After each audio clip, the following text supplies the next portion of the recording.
Unsang tanaw sa yanong katawhan sa ikatulong suna ni Presidente Marcos Jr. Atong seran sa live report ni Nico Serino. Nick.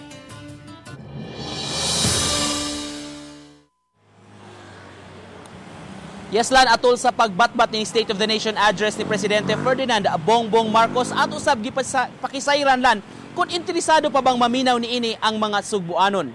Sa pagsugod sa SONA alas 4 karong hapon diha sa Batasan Pambansalan, misuroy ta sa pipila ka bahin dinhi sa Dakbayan ug nagpakisayod ta kung doon na may mga interesado gihapon maminaw kung usa isulti sa presidente sa kadaghanan hinuon sa atong mga nalabyan lan. Doon ay nahuban nga daw sa wa manumbaling ra sa mapanghitabo dito sa Batasang Pambansa. Ug mipadayon silang adlaw-adlaw nga magimbuhaton ug sa unsa pa man ang ilang mga gikabisihan. Apan doon na sa ipipila gyud nato ka mga kaigsuonan na lan nga interesado ug desidido gyud nga maminaw sa unsa may ibatbat isulti sa presidente mga programa o mga tinguha sa administrasyon karon sama nining sa may Kamagong sa Barangay Lahog nga atong naabtanlan.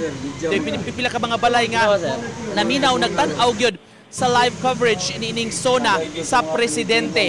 Doon na sa usa ka ginang busy ni siya sa iyang panginabuhian lan manicure, pedicure ni siya apan kaniadto pa man kuno maminaw na gyud ni siya sa unsa may isulti sa presidente sa iyang SONA mao nga nagtan-aw ni siya pinaagi sa live stream sa iyang cellphone para makapamatigid siya kung unsa ikasulti sa presidente sa mga programa ug doon na siya mga gusto nga madunggan nga mga programa ug mga tinguha sa administrasyon nga matud pa naka-concern gihapon sa yano nga mga Sugbuanon. Atong paminawon ning mga higayunalan ang tipik sa pamahayag sa tupila nga nahinabi og reaksyon sa dila sa performance sa administrasyong Marcos.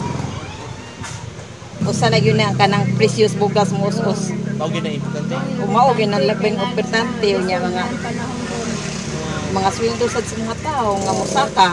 Ang kuan nga ipaubos niya mga presyo sa mga palitunon nga ikuan po ng sweldo kay paras na mo nag-abang ni sir.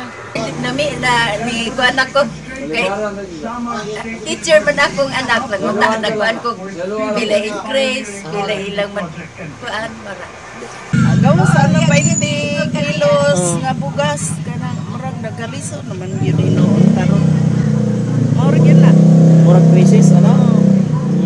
Ano ba ko? Ay bili man ni atong mga nahinabi nga nagtan-aw gyud og nag-abang gyud sa SONA sa presidente. Ang matud pa importante kuno nga kitang tanan manginlabot ug magpakisayod sa tanan nga mga panghitabo sa atong katilingban labi na sa mga programa dito sa kauluhan kay nagka-concern masab kuno gihapon kini kanatong tanan nga mga Sugbuanon. Mao kanang latest lan gikan dinhi sa Barangay Lahog. Okay, salamat Nico Serino.